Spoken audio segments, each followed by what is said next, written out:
طریقہ ہے وہ ہے دعوت وحی۔ یہ 3 بوز ہو گئے۔ اب آئیے 5 ڈونٹس کی طرف ہم چلیں کہ وہ 5 ڈونٹس کے جس میں تقریباً تمام نواہی جن سے بچنا ہے وہ اس میں کور ہو جاتے ہیں۔ نمبر 1،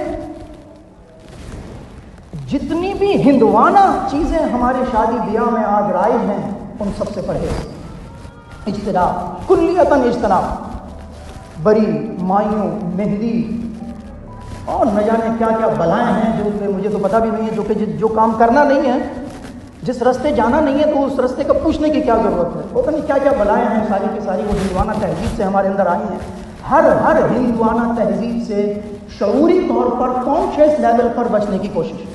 اور ڈاکٹر اسرار احمد مرحوم استاد محترم فرمایا کرتے تھے سنت کے خلاف کوئی بھی کام ہے تو اسے جب تک پاؤں کے نیچے رکھ کر روند نہیں ڈالیں گے تب تک اس پر عمل نہیں ہوگا معاشرے میں، تب تک جو ہے نا اس پر آپ عمل نہیں کر سکتے، نہ کروا سکتے۔ کتنی نفرت ہونی چاہیے کہ یہ ہندوانہ تہذیب کا معاملہ ہم نے نہیں کرنا اس پر عمل۔ نمبر 2، جتنی بھی غیر شرعی جو چیزیں ہیں شادی بیاہ میں جو ہوتی ہیں، بے پردگی ہے، یعنی ہے، مکس گیدرنگ ہے، اور جناب موسیقی ہے، اور نہ جانے کیا کیا علائیں بلائیں ہیں، جتنا بھی خلاف شرع کوئی بھی کام ہے، خلاف شرع کام کو سمجھنے کے لیے شریعت کو سمجھنا پڑے گا، شریعت کی اہمیت کو اپنے دلوں میں اجاگر کرنا پڑے گا کہ شریعت ہے کیا چیز۔ جتنا بھی خلاف شرعیہ معاملہ ہے سب سے پرہیز کا، چاہے کوئی ناراض ہوتا ہو بھلے۔ مولانا ریاض رحمہ اللہ تبلیغی جماعت کے بانی اللہ تعالیٰ غریب رحمت کرے، ایک شادی میں کونے میں بیٹھے ان کے ملفوظات میں آتا ہے رو رہے ہیں، ہچکیاں بن گئی، زور زور سے رو رہے ہیں۔ لوگوں نے پوچھا کہ بھائی کیا ہوا، خیریت تو ہے، کس نے کیا کچھ کہہ دیا؟ انہوں نے کہا نہیں کچھ نہیں ہے، پھر بھی بتائیے تو صحیح کیا معاملہ ہے۔ حضرت فرماتے ہیں کہ اس شادی میں آپ نے دنیا جہان کو خوش کرنے کی کوشش کی ہے، راضی کرنے کی کوشش کی ہے، ایک ہے ہستی جس کو آپ نے راضی کرنے کی کوشش نہیں کی اور وہ ہے اللہ سبحانہ و تعالیٰ کی ذات۔ اور یاد رکھیے جتنا بھی آپ اپنے خاندان کو، اپنے رشتہ داروں کو راضی کرنے کی کوشش کر لیں پھر بھی 1000 باتیں آپ کے لیے تیار ہوں گی، یہ نہیں تھا، وہ نہیں تھا، فلاں نہیں تھا، یہ تھا، ایسا ہو گیا، ویسا ہو گیا، فلاں ہو گیا، آپ راضی نہیں کر سکتے۔ ایک ہاکی کے کھلاڑی سے کسی نے پوچھا کسی پروگرام میں کہ آپ کی کامیابی کا راز کیا ہے؟ تو اس نے کہا کہ مجھے کامیابی کا راز تو نہیں پتا، ہاں ناکامی کا راز مجھے پتا ہے، اور وہ ہے ٹو پلیز ایوری ون۔ آپ ٹرائی کرنا شروع کر دیں کہ ہر ایک کو خوش کرنے کی کوشش کریں، آپ کامیاب نہیں ہو سکتے، آپ ناکام رہیں گے۔ تو ٹو پلیز ایوری ون، تو خلاف شرع جتنے بھی کام ہیں ان سے بچنے کی شعوری کوشش کرنا دیکھیے۔ نمبر 3۔ نمبر 4، شادی کے موقع پر، نکاح کے موقع پر لڑکی والوں کی طرف سے کسی دعوت طعام کا کوئی ذکر ہمیں سنت میں نہیں ملتا، شریعت میں نہیں ملتا، ہمارے اسلامی کلچر میں نہیں ملتا، ہمارے صحابہ تابعین تبع تابعین ایک عرصے تک، یہ تو 1000 سال ہندوؤں کے ساتھ ہم رہے ہیں، ان کی وہ چیزیں ہمارے اندر رچ بس گئی ہیں، ہمارے خون کا نرو کا حصہ بنی ہوئی ہیں کہ جو ہمارے لیے نکالنا آج مشکل ہے۔ ایسا کچھ بھی نہیں، اللہ تعالیٰ نے ڈالا ہی نہیں ہے کوئی بوجھ کسی قسم کا نکاح کے موقع پر لڑکی والوں کا۔ یار لڑکی والا 24-25 سال 21-22 سال کی لڑکی ہٹی کٹی جو ہے نا، بال کو اس کا جوان کر کے پڑھا لکھا کر انکاؤنٹیبل جو ہے نا اس پر روحانی اور فزیکل خرچے کر کے آپ کو وہ اپنا لخت جگر اٹھا کر آپ کو دے رہا ہے، اور آپ کو کیا چاہیے اس سے زیادہ؟ اب آپ کو اس کے گھر سے ہپا کھانے کا بھی جو ہے نا وہ امید ہے کہ چاول بھی ملے، متنجن بھی ملے، وہ قورمہ بھی ملے۔ تو شادی کے موقع پر لڑکی والوں کی طرف سے اللہ تعالیٰ نے لڑکی والوں پر کوئی بوجھ نہیں ڈالا، کسی قسم کا کوئی دعوت طعام کا تذکرہ نہیں۔ لہذا ڈبیٹ ہو سکتی ہے ان چیزوں پر، جو باتیں میں کر رہا ہوں اس پر بہت سی ڈبیٹ ہو سکتی ہیں، بہت سی باتیں ہو سکتی ہیں، لیکن اگر ہم ماننے کی نیت سے، عمل کرنے کی نیت سے کوئی ڈبیٹ کریں گے تو یقیناً اس کا ایک ہیلدی ڈبیٹ ہوگی اور اس کا کوئی نہ کوئی نتیجہ نکلے گا پازیٹیو، مثبت۔ اور اگر نہیں میں نہ مانوں تو پھر تو کچھ ہونے والا نہیں۔ نمبر 4 اور نمبر 5 جناب والا حضرات و خواتین، وہ ہے شادی کے موقع پر تحفوں اور سلامیوں کی وبا۔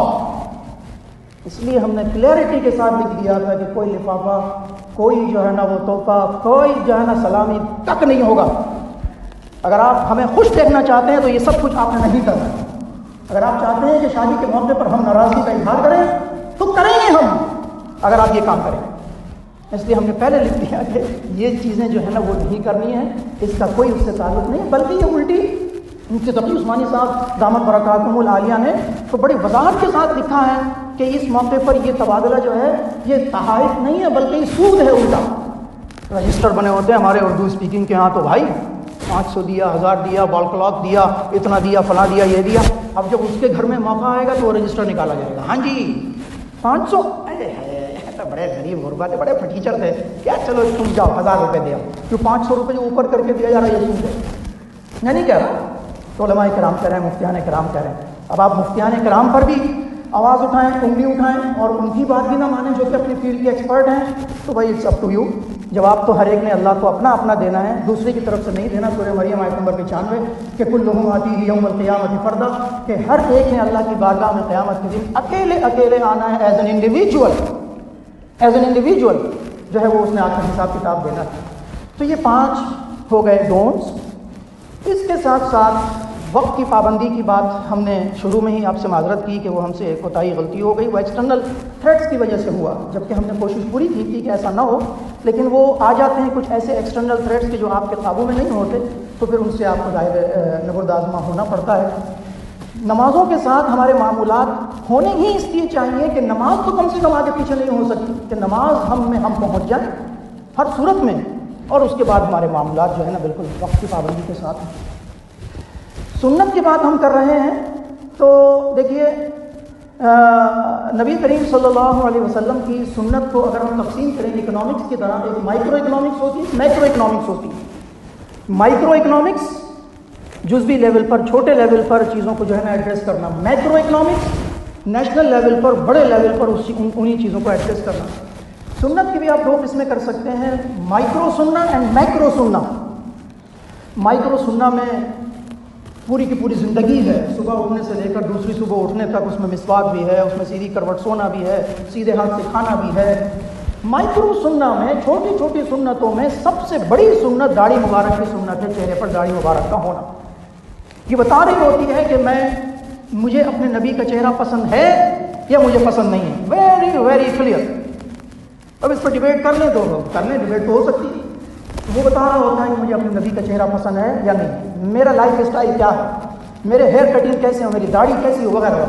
اور میکرو سننا بڑی سنتوں میں نبی کریم صلی اللہ علیہ وسلم اعلان نبوت سے لے کر اور اس دنیا سے پردہ فرما جانے تک جو میکرو سننا تھی، وہ آپ نے دیکھا کہ فتح مکہ کے ساتھ ہی عربین پینسولا میں اسلام کا غلبہ، اسٹیبلشمنٹ آف اسلام کو اسٹیبلش کرنا، اور اس کے بعد غزوہ تبوک کے ذریعے اس کی تجدید، اس کو ایکسپورٹ کرنا، اور صحابہ کرام نے پھر اس کو 3 بر اعظموں تک پہنچایا کہ مغرب کی وادیوں میں گونجی اذاں ہماری، تھم تھا نہ تھا کسی سے سیل رواں ہمارا۔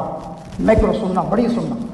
ورنہ بابا اسلامک اسٹیٹ تو مدینہ میں قائم ہو چکی تھی، کیا ضرورت تھی جا کے مکہ کو فتح کرنے کی، وہ اتنی تکلیفیں اٹھانے کی، غزوہ احد میں اپنے دندان مبارک شہید کروانے کی؟ تو مقصد کیا ہے؟ میری زندگی کا مقصد تیرے دین کی سرفرازی، میں اسی لیے مسلمان، میں اسی لیے نمازی۔ تو میکرو سننا ہر وقت یہ ٹارگٹ ہونا چاہیے سامنے۔ دنیاوی اعتبار سے we are very much targeted, result oriented دنیاوی اعتبار سے۔ دینی اعتبار سے ٹارگٹ کا پوچھو، اورینٹیشن کا پوچھو کہ وہ ریزلٹ اورینٹڈ ہے، تو مولوی صاحب بتائیں گے کہ مولوی صاحب 5 وقت نماز ہو رہی ہے، بس اتنا ہی کافی ہے، اتنا مشکل دور ہے، کہاں یہ سب ہوگا، وغیرہ وغیرہ وغیرہ۔ بہرکیف نبی کریم صلی اللہ علیہ وسلم کی حیات مبارکہ ایک مکمل پیکیج ہے، شادی بھی اسی میں شامل ہے، نکاح بھی اسی میں شامل ہے، اس کو ایک مکمل پیکیج کے طور پر لینا، اور جو حضور کا مقصد تھا، جو حضور کا مشن تھا، وہی اپنا مشن بنانا۔ یہ ہوا حصہ ہماری گفتگو کا پہلا حصہ۔ دوسرا حصہ اس خطبہ نکاح کی ترجمہ جو کچھ اس میں پڑھا گیا اور اس کی مختصر تشریح۔ میں لفظ بلفظ ترجمہ نہیں کرتا، وقت چونکہ ہمارا پہلے ہی کافی لگ چکا ہے۔ دیکھیے جیسے میں نے شروع میں عرض کیا کہ نبی کریم صلی اللہ علیہ وسلم جب بھی کوئی گفتگو فرماتے صحابہ کرام کو جمع فرما کر تو اس میں خطبہ ارشاد فرماتے۔ خطبے کا پہلا حصہ ہمیشہ سیم ہوتا کہ جس میں ایمان کی تجدید، اسلام کی تجدید کا ذکر ہوتا، جو ابھی آپ نے سنا کہ الحمدللہ نحمدہ ونستعینہ ونستغفرہ ونؤمن بہ ونتوکل علیہ ونعوذ باللہ من شرور انفسنا ومن سیئات اعمالنا من یهده اللہ فلا مضل له ومن یضلل فلا ہادی له۔ یہ کیا ہے؟ ایمان کی اور اسلام کی تجدید کا اس میں ذکر ہے۔ ہر موقع پر ایمان کی اور اسلام کی تجدید۔ جیسے آپ اپنے دنیاوی اعتبار سے ہر موقع پر ہر مہینے فیکلٹی میٹنگ ہو رہی ہیں، آپ کی کارنر میٹنگز ہو رہی ہیں، آپ کی یہ سب کیا ہے؟ یہ ریفریش ہو رہا ہوتا ہے، یہ جو ہے تجدید ہو رہی ہوتی ہے آپ کے اپنے مقاصد کی، جو بھی آپ کے کاروبار کے ملازمت کے جو بھی مقاصد ہیں وغیرہ وغیرہ، ایمان اور اسلام کی تجدید۔ دوسرے حصے میں نبی کریم صلی اللہ علیہ وسلم نے قرآن کریم سے 3 مقامات کو منتخب فرمایا خطبہ نکاح کے موقع پر، اور آپ کو حیرت ہوگی کہ ان تینوں مقامات میں شادی کا، کوئی نکاح کا کوئی ذکر نہیں ہے۔ جب غور کریں گے تو ان تینوں مقامات میں 4 مرتبہ تقوی کا ذکر ہے، تقوی کا 4 مرتبہ 3 مقامات میں تقوی کا ذکر ہے۔ تو اس موقع پر، شادی کے موقع پر، نکاح کے موقع پر، جب 2 خاندان آپس میں مل رہے ہیں، تقوی کا ذکر کیا جا رہا ہے۔ کیوں؟ ویری مچ سمپل کہ یہ 2 گھر آپس میں کامیابی کے ساتھ نہیں چل سکتے۔ یہ جو لڑکا اور لڑکی اب اس نکاح کے بعد ایک مضبوط بندھن میں، شادی کے بندھن میں بندھنے والے ہیں، یہ کامیابی کے ساتھ آگے اپنی منزل کو پا نہیں سکتے دنیاوی اور اخروی دونوں اعتبارات سے، جب تک کہ تقوی کو نہ سمجھ لیں اور تقوی کے مطابق عمل نہ کریں۔ تقوی کسے کہتے ہیں؟ سادہ الفاظ میں کہ اپنے آپ کو اس دنیا سے کامیابی کے ساتھ بچ بچا کر برائیوں سے، گناہوں سے وغیرہ وغیرہ، جتنے بھی دونوں طرف گناہوں کی جھاڑیاں ہیں، یہ ان سے بچ بچا کر اپنے آپ کو کامیابی کے ساتھ نکال لے جانا۔ قد افلح المؤمنون، کامیاب ہیں ہو چکے وہ لوگ کہ جو اپنے آپ کو اس دنیا سے ایمان کے ساتھ بچا لے گئے۔ تو تقوی اسے کہتے ہیں سادہ الفاظ، کہ ہر وقت اللہ کی فرما برداری کا جذبہ، شوق، ولولہ، احساس اور کانشیس لیول بندے کا رہے، اور ہر وقت نافرمانی سے بچنے کا جذبہ اس میں جاگا رہے۔ یہ تقوی ہے سادہ الفاظ۔